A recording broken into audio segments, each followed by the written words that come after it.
നമസ്കാരം. ആരതിയാണ്, അരുണത്തിന്റെ സിസ്റ്ററാണ്. ഇപ്പോൾ 4 days ago ചേച്ചിക്ക് ഒരു ആക്സിഡന്റ് ഉണ്ടായി. 4-5 days ആയി. അപ്പോൾ അതിന് റിഗാർഡിങ് ഒരുപാട് മെസ്സേജസും കോൾസും എല്ലാം വരുന്നുണ്ട്. അപ്പോൾ ഒരു ക്ലാരിഫിക്കേഷൻ, ഒരു വീഡിയോ ചെയ്യണമെന്ന് തോന്നിയിട്ടാണ് ഇപ്പോൾ വീഡിയോ ചെയ്യുന്നത്. അപ്പോൾ എല്ലാവരും വിളിക്കുന്നവരെല്ലാം ചോദിക്കുന്നത് എന്താ സംഭവിച്ചത്, അപ്പോൾ ബൈക്ക് ആക്സിഡന്റ് ആണോ, കാറാണോ, അങ്ങനെ ഫ്രം ദ ബിഗിനിങ് എല്ലാവരും എല്ലാം ചോദിക്കുന്നുണ്ട്. അപ്പോൾ നമുക്കതിനെപ്പറ്റി പറയാൻ പറ്റിയ ഒരു മാനസികാവസ്ഥയിലായിരുന്നില്ല. ഒരു കോൾസ് എടുത്തിന് ഒന്നും പറയാനും വയ്യ. അതിനാണ് ഇപ്പോൾ ഞാൻ ഈ വീഡിയോ ചെയ്യുന്നത്. ശരിക്കും ഇപ്പോൾ ആളുടെ അവസ്ഥ എന്ന് പറയുന്നത് അൺകോൺഷ്യസ് തന്നെയാണ്. ഇതുവരെ കോൺഷ്യസ് ആയിട്ടില്ല. ഒരു റെസ്പോൺസോ അങ്ങനെ പ്രത്യേകിച്ചൊന്നും ആളുടെ ഭാഗത്ത് നിന്ന് ഇതുവരെ ഉണ്ടായിട്ടില്ല. ബട്ട് ആളുടെ ബ്രീത്തും BP എല്ലാം ഒന്ന് സ്റ്റഡി ആയിട്ടുണ്ട്. ആ ഒരു നേരിയ ഹോപ്പിലാണ് നമ്മളിപ്പോൾ മുന്നോട്ട് പോകുന്നതും. സ്റ്റിൽ ക്രിട്ടിക്കൽ ICUവിൽ വെന്റിലേറ്ററിൽ തന്നെയാണ് ഉള്ളത്. സംഭവിച്ചത് ഒരു ബൈക്ക് ആക്സിഡന്റ് ആയിരുന്നു. ഞങ്ങളുടെ തന്നെ ഒരു കസിൻ്റെ കൂടെ പോകുമ്പോൾ ബ്രദറായിരുന്നു, പുള്ളിയുടെ പുറകിൽ സീറ്റിലാണ് സിസ്റ്റർ ഉണ്ടായിരുന്നത്.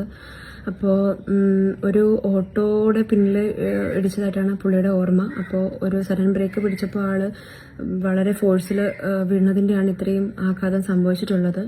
ഇപ്പോൾ ഈ ഒരു അപകടത്തിൽ ശരിക്കും ഹെഡ് ഇഞ്ചുറിയാണ് ആൾക്ക് മെയിനായിട്ട് വളരെ സിവിയർ ആയിട്ട് ഉണ്ടായിട്ടുള്ളത്. റൈറ്റ് സൈഡിലേക്ക് വീണതുകൊണ്ട് തന്നെ റൈറ്റ് സൈഡിലെ മുഴുവൻ റിബ്സും പൊട്ടിയിട്ടുണ്ട്. നട്ടലിന് പൊട്ടലുണ്ട്, കഴുത്തിൻ്റെ പിന്നിൽ പൊട്ടലുണ്ട്, അതുപോലെ കയ്യിൽ മൾട്ടിപ്പിൾ ഫ്രാക്ചേഴ്സ് ഉണ്ട്, ഇവിടുത്തെ ബോൺ പൊട്ടിയിട്ടുണ്ട്. അങ്ങനെ മൊത്തത്തിൽ ആൾക്ക് അപ്പർ ബോഡിയിൽ ഒരു പാർട്ട് ഇല്ലാത്ത വിധം എല്ലായിടത്തും ഇഞ്ചുറീസ് ഉണ്ടായിട്ടുണ്ട്. ബട്ട് ഇതിൽ മേജറി ഹെഡ് ഇഞ്ചുറിയാണ് മേജർലി ഇവർക്ക് ഇപ്പോൾ പ്രശ്നമായിട്ടുള്ളത്. അതായത് മൊത്തത്തിൽ ചതവുകളാണ്. MRI ഇന്നലെയാണ് എടുക്കാൻ പറ്റിയത്. അപ്പോൾ അതിൽ കാണാൻ പറ്റിയത് മുഴുവൻ ചതവുകളാണ്. അപ്പോൾ ആള് ലൈഫിലേക്ക് തിരിച്ചു വരുന്നതിനെ പറ്റി ഡോക്ടേഴ്സ് ആദ്യം തന്നെ നമ്മളോട് പറഞ്ഞിരുന്നു. വളരെ അധികം ചാൻസ് കുറവെന്നാണ് പറഞ്ഞിട്ടുണ്ടായിരുന്നത്. ഒരു 10% ആണ് അവർ പറഞ്ഞിരുന്നത്. പക്ഷേ ഞങ്ങളുടെ ഒരു 10%ലാണ് ഞങ്ങളുടെ പ്രതീക്ഷ ഉള്ളത്. ആള് മെല്ലെ മെല്ലെ റെസ്പോണ്ട് ചെയ്ത് വരും എന്നുള്ള ഒരു പ്രതീക്ഷയിലാണ് ഞങ്ങൾ എല്ലാവരും ഉള്ളത്. ഇപ്പോൾ അസഫ്ന ആളുടെ സിറ്റുവേഷൻ വെന്റിലേറ്ററിൽ തന്നെയാണ് ഉള്ളത്. അപ്പോൾ അതിലെന്തെങ്കിലും ഡെവലപ്മെന്റ് ഒരു 2 weeks ഉണ്ടാവുമോ എന്ന് നോക്കണം എന്നാണ് ഞങ്ങൾ മനസ്സിലിപ്പോൾ വിചാരിച്ചിട്ടുള്ളത്. ആൾക്ക് ഇപ്പോൾ ഇന്നലെ ട്രെക്കോസ്റ്റമി ചെയ്തിരുന്നു. ഇതിപ്പോൾ വെന്റിലേറ്ററിൽ തൽക്കാലം വെന്റിലേറ്റർ സപ്പോർട്ടിലായിരുന്നു. അപ്പോൾ ആൾക്ക് കുറച്ച് ബുദ്ധിമുട്ടുകൾ ഉണ്ടായിരുന്നു. അതിൽ നിന്നൊരു വ്യത്യാസത്തിന് വേണ്ടി മാത്രമാണ് അത് ചെയ്തിട്ടുള്ളത്. അതുകൊണ്ട് ലൈഫ് സേവിങ് ആയിട്ടുള്ള ഒരു സർജറീസും അസഫ്നോ ചെയ്യാൻ പറ്റിയിട്ടില്ല. ആളുടെ ബോഡി അത്രയും പ്രിപ്പയർഡ് ആയിട്ടില്ല.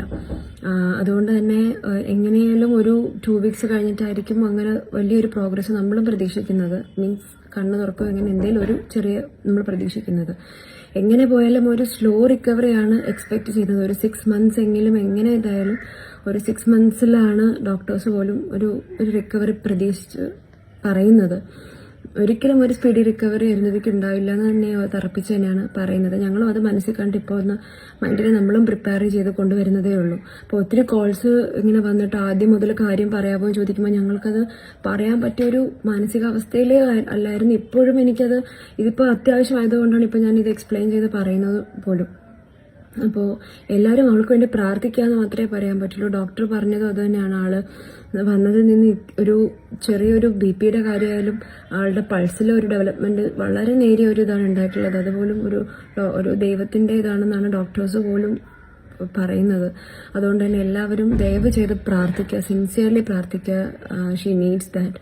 ആൻഡ് ഞങ്ങൾ ഫണ്ടിനെ പറ്റി ഇപ്പോൾ ഞങ്ങൾ പറഞ്ഞിരുന്നു. അപ്പോൾ എല്ലാവരും ചോദിച്ചു. കാരണം ആളെ ഇപ്പോൾ അഡ്മിറ്റ് ആയിട്ടുള്ളത് ഒരു പ്രൈവറ്റ് ഹോസ്പിറ്റലാണ്. അപ്പോൾ പെർ ഡേ ഇപ്പോൾ നമുക്കിപ്പോൾ അപ്പോഴുള്ള ബില്ല് പേ ചെയ്യാൻ വരുന്നതായാലും ബിൽസ് എല്ലാം അത്രയും ഉണ്ട്. ഇപ്പോൾ ഓൾറെഡി ഞങ്ങൾ അത്യാവശ്യം നല്ലൊരു എമൗണ്ടാണ് ആയിട്ടുള്ളത്.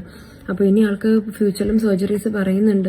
അപ്പോൾ അറിയായിരിക്കുമല്ലോ, ഓരോന്നിനും ഒരു സർജറി ഒന്നും അല്ല, അപ്പം ഒത്തിരി സർജറീസ് പ്ലാൻ ചെയ്യേണ്ടതായിട്ടുണ്ട്. അത് മുന്നിൽ കണ്ടിട്ടാണ് ഞങ്ങൾ ഫണ്ട് ആദ്യമേ റേസ് ചെയ്യാം എന്നുള്ളൊരു കാര്യം ഡിസിഷൻ എടുത്തത്. ഇപ്പോൾ ഞങ്ങളൊരു കറണ്ട് അക്കൗണ്ട് സ്റ്റാർട്ട് ചെയ്തിട്ടുണ്ട്. ഞാനും എൻ്റെ അമ്മയുടെയും എൻ്റെയും പേരിലാണ് സ്റ്റാർട്ട് ചെയ്തിട്ടുള്ളത്. അപ്പോൾ അതിൻ്റെ ഡീറ്റെയിൽസ് ഞാനിവിടെ അറ്റാച്ച് ചെയ്യാം. പറ്റുന്നവർ കൈൻഡ്ലി ഹെൽപ്പ് ചെയ്യുക. കാരണം ഇത് ഞങ്ങളുടെ ഒരു കൺട്രോളിൽ നിൽക്കുന്ന അത്രയും ഒരു എക്സ്പെൻസ് അല്ലെങ്കിൽ മൊത്തം കാര്യങ്ങളായിരിക്കില്ല. കാരണം ആഫ്റ്റർ ഇപ്പോൾ വൺസ് അവൾ റിക്കവറായി വരും തന്നെയാണ് ഞങ്ങൾ വിശ്വസിക്കുന്നത്. അങ്ങനെ ബെറ്ററായി വരുമ്പോഴായാലും അത്രയും സമയത്തേക്കുള്ള എക്സ്പെൻസ് ഞങ്ങൾക്ക് കണ്ടെത്താനുള്ളൊരു ഇപ്പം എന്തായാലും ഞങ്ങൾക്കത് പറ്റില്ല. ആൾക്കൊരു ഇൻഷുറൻസ് ഉണ്ടായിരുന്നില്ല. അപ്പോൾ അങ്ങനെ സോ മെനി കോംപ്ലിക്കേഷൻസ് ഉള്ള ഒരു പ്രശ്നമായതുകൊണ്ടാണ് ഞങ്ങൾ അതൊരു ഹെൽപ്പ് ചോദിച്ചത്. സോ ഇതാണ് കാര്യം, ബൈക്ക് ആക്സിഡന്റ് ആണ്, ഇങ്ങനെയാണ് സംഭവിച്ചത്. സോ എല്ലാവരും ഒന്ന് മനസ്സിൽ കീപ്പ് ചെയ്യുക. ഞങ്ങളെ ഫാമിലിയിലുള്ള ആരെയും വിളിച്ചിട്ട് നിങ്ങൾ ഫ്രം ദ ബിഗിനിങ് പറഞ്ഞാൽ അല്ലെങ്കിൽ ഒന്നും ഞങ്ങൾക്ക് അതിനെപ്പറ്റി പറയാൻ പറ്റിയ ഒരു അവസ്ഥയിലായിരുന്നില്ല.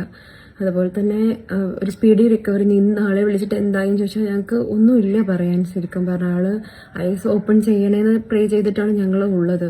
സോ കൈൻഡ്ലി പ്രേ. ഓരോ ദിവസവും ഇമ്പോർട്ടൻ്റ് ആണ്. ഒരു 2 വീക്സിൽ ഞങ്ങളൊരു ബെറ്റർമെന്റ്, ചെറിയൊരു തോതിലെങ്കിലും ഒരു ബെറ്റർമെന്റ് ഞങ്ങൾ എക്സ്പെക്ട് ചെയ്യുന്നുണ്ട്.